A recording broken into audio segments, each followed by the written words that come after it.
एका तरी मुलाचा मला असा फोन येतो की ताई बायको गेलीये, आज 1.5 महिना झाला येत नाहीये, आज 2 वर्ष झाली येत नाहीये, बाळणपणाला गेली हिची आई पाठवत नाहीये. सगळ्या आयांना असं वाटतं की जावयांनी स्वतंत्रच राहावं, एकटंच राहावं. अपेक्षा फार वाढल्या. जावई एकुलता एक पाहिजे आकाशातनं पडलेला, वरचं नको, पुढचं नको, मागचं नको, खालचं नको. सगळ्यांची अपेक्षा तीच. काय करायचं का आमच्यासारख्या एकुलत्या एक मुलांच्या आईवडिलांनी? कुठं जायचं? सगळ्यांना एकुलता एक कसा काय नवरा चालेल का? आम्ही काय करायचं मग? काय करूया? सगळ्या मुलींच्या आयांनो विचार करा. परवा मी वधूवर मेळाव्याला गेले नांदेडला.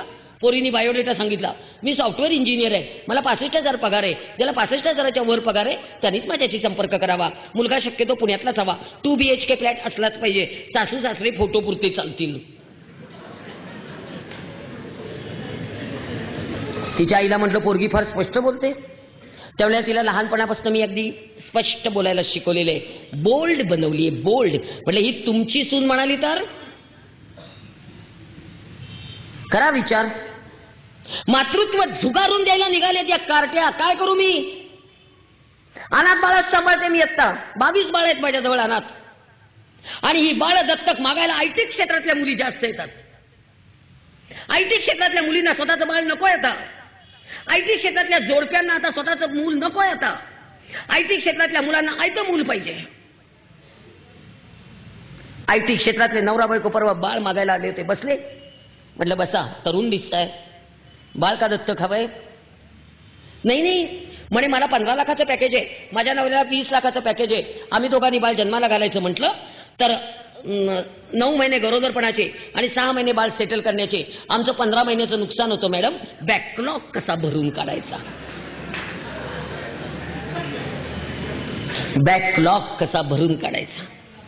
म्हटलं अगं काय सुंदर असतं मातृत्व. अगं बाळ नसतं तेव्हा ते कधी येतं याची आतुरता. बाळ आलेलं आहे पोटात हे कळलं तेव्हा ते कधी बाहेर येतं याची उत्सुकता.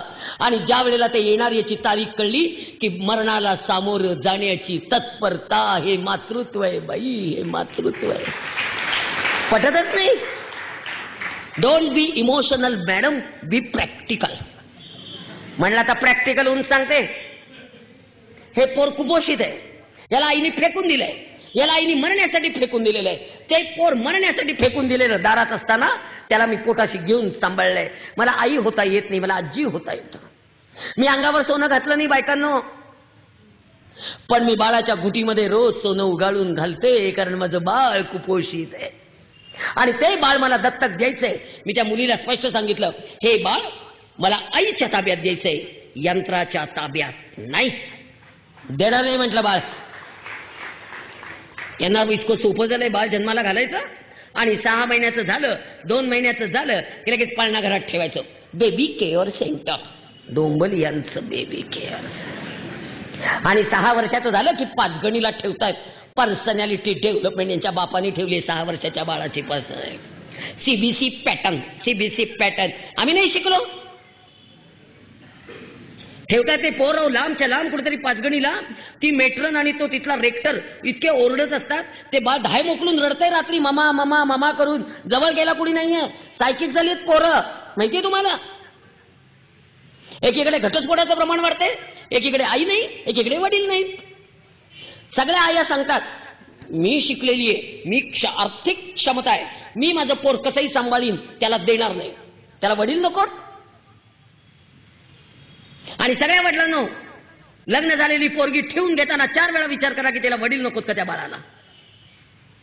बालवाडीवर पाट्या लिहिलेल्या आहेत, वडिलांकडे राहणाऱ्या मुलांना आईने भेटू नये, आईकडे राहणाऱ्या मुलांना वडिलांनी भेटू नये. काय करायचं त्या लेकरांनी? सगळी निरागस बाळं एकटी येत असतात, सगळी निरागस बाळं सायकिक झाली. आता परवा राजेशजी जैन यांची एक छान फिल्म बघितली, पप्पा तुम कहां हो. सगळ्या बायकांना मी बजावून सांगते तुम्हाला, मांडीवर घेऊन थोपटायला आई असावी लागते, पण खांद्यावर घेऊन थोपटायला वडील असावेच लागतात. हे वडील पाहिजेत. तुम्हाला माहेरी गेल्यानंतर बैठकीच्या खोलीत वडील नकोत. तुम्हाला तुमचे वडील पाहिजे, तर लेकराला नकोत. काय ते इगो, काय ते डोकं, काय जिथे अन्याय होता तिथे जा ना ग निघून. हल्ली एक नवीनच फॅट निघाले हो. राखी पौर्णिमेला पोरगी आणायची आणि शिमग्याला सोडायची, शिमग्याला आणायची दिवाळीला सोडायची, आणि बाळणपणाला आणायची ती ठेवूनच घ्यायची, एक और एक फ्री. फार आगाऊ झालंय. एक बँकेतला अधिकारी मुलगा आहे, 90,000 पगार आहे. अगं त्याच्या आईने तो 4 वर्षाचा असताना त्याचे वडील वारले. त्याला इतकं चांगलं सांभाळलं, इतकं चांगलं सांभाळलं, इतकं चांगलं सांभाळलं, आणि त्याचं MSc BEd पोरीशी लग्न केलं. सून घरात आली, पहिल्यांदा लगेच दिवस राहिले, आणि डॉक्टरांनी सांगितलं की बहुतेक जुळं असेल. नंतरच्या सोनोग्राफीत कळलं ते तिळ आहे. पोरीला बेडरेस्ट सुरू झाली, सासूने बेडरेस्ट काढली, प्रवास करायचा नव्हता, आणि हिची आई बाळंतीण ती पोरगी झाली, तिळ झालं, आणि डोकं बडवत आली. माझ्या लहान पोरीला कसं 3 पोरांचं करायचं व्हायचं, मी घेऊनच जाणार आहे, नशीब फुटलं तिचं. आणि गेल्या घेऊन आज 4 वर्ष झाली पाठवत नाहीये. तो जावई जाऊन पाया पडून येतो, आणि त्याला मारतात धरून सगळे मिळून. इतका मार खातो, इतका मार खातो, इतका मार खातो, काही करत नाही, पण काही बोलूच शकत नाही. कायदा जेवढे वकील इथे बसले तरी खरं मला सांगा, या कायद्याचं मी काय करू ते खरंच तुम्ही सांगा. इतकं एक कुटुंब व्यवस्थेला इतके धक्केच नसता, पोरं निरागस वेगळी, काय करावं मला काही कळे ना बाबा. एकीकडे वृद्धाश्रमांची संख्या वाढतीये आणि एकीकडे निरागस पोरं अनाथ आश्रमात. काय करायचं ना. मुलींच्या आयांनो जरा विचार करा ग. आता परवा मुलीचे वडील आले, मला म्हणतायत विदाऊट किचन घर असेल असाच जावई आम्हाला हवाय. म्हटलं असा जावई विदाऊट किचन घर असेल असा. बर म्हटलं मग फुटपाथवरचा देऊ का.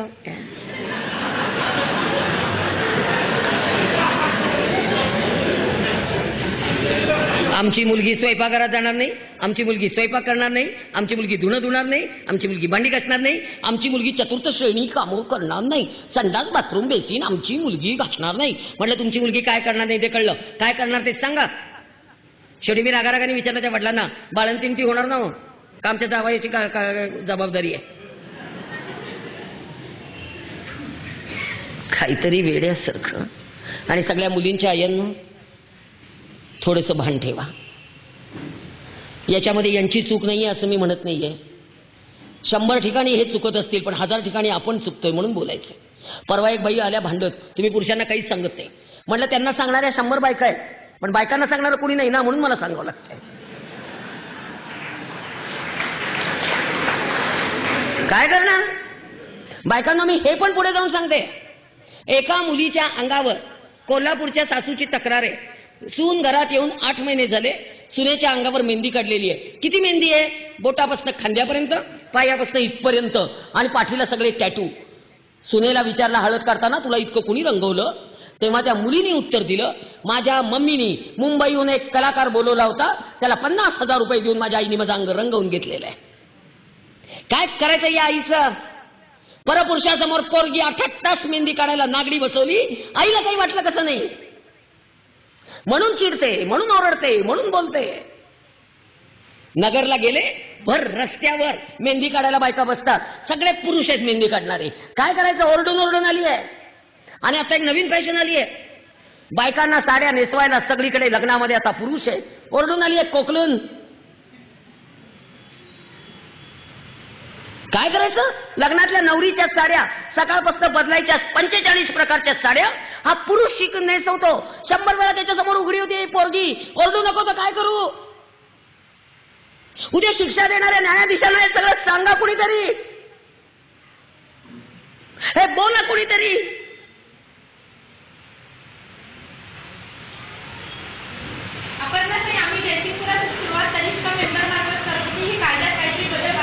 नक्कीच व्हायला पाहिजे, नाहीतर आम्हाला काय करायचा प्रश्न आहे. छाती फुटून चालली आहे माझी, छाती फुटून. फार मला खरं नाही इतका अस्वस्थपणा आलाय बायकांनो, मी काही करू शकत नाही. रडण्याशिवाय मार्ग नाही. आणि फक्त दोष देत बसायचं, फक्त दोष देत बसायचं, सासूलाच दोष देत बसायचं. मला या बायकांच्या नटण्याला विरोध नाही करायचा, पण बायकांनो सध्या ब्युटी पार्लरला तुमचे केस कट करायला सुद्धा पुरुष आहेत. सांगलीमध्ये असे मॉल्स आहेत की जिथे सगळ्या बायका बॉडी स्पा, हेअर स्पा, फूट स्पा, सगळं पुरुषांकडनं करून घेत आहेत. आपण भारतीय स्त्री आहोत ना. या सगळ्याचा विचार कुणी करायचा? फक्त एकट्या मी. आणि मग माझ्यावर ऑर्थोडॉक्सचे शिक्के मारले जातात. मारू देत, काही बिघडत नाही. पण मी माझ्या नवऱ्याशिवाय कुठल्याही परक्या पुरुषाला माझ्या अंगाला हात लावून दिलेला नाही. हे माझं पातिव्रत्य आहे आणि हे माझं सतीत्व आहे आणि ते मी मानलेलं आहे. बाकी मी ऑर्थोडॉक्स असले तरी मला चालेल. त्यामुळे करूया विचार. आणि सगळ्यात आणखीन एक महत्वाचं नातं सांगता सांगता राहून जाईल. जावाजावांचं. छान वागा बाई. आणि सगळ्या सासवांनो, 2 सुनांमध्ये पक्षपात करू नका. एक जवळची आणि एक लांबची. पक्षपात जरा करणं बंद करा. आणि जावाजावांनो, बहिणींसारख्या राहा. आणि सगळ्या नंदांनो, भावजाईच्या संसारात ढवळाढवळ करायला जाऊ नका. तो नवीन एक कायदा आला ना, आणखीन डोक्याला ताप. वडिलांच्या इस्टेटीत समान अधिकार. वडील गेल्याच्या 8व्या दिवशी येत आहेत कारच्या. वडील गेले, आता भावाकडे इस्टेट मागते. ज्या बहिणींची परिस्थिती चांगली आहे त्यांनी भावाकडे इस्टेट मागायला धावाधाव करायची नाही. आणि ज्या भावांची परिस्थिती चांगली आहे त्यांनी बहिणीला दिल्याशिवाय राहायचं नाही. काही वकिलांकडे जायची गरज नाही आहे मधल्यामध्ये. काही गरज नाही. मामा संपवला हो या कायद्यानी. तुम्हाला कळत नाहीये पण हा कायद्याने मामा संपवला. काल भाऊ आला सपनात, आज आला दर्पणात आणि म्हणाला ववाळ निघालायला कधी येऊ गवी तुला तामणात. तो भाऊ 8व्या दिवशी कोर्टाच्या पिंजऱ्यात. सगळी नाती संपवली या कायद्याने.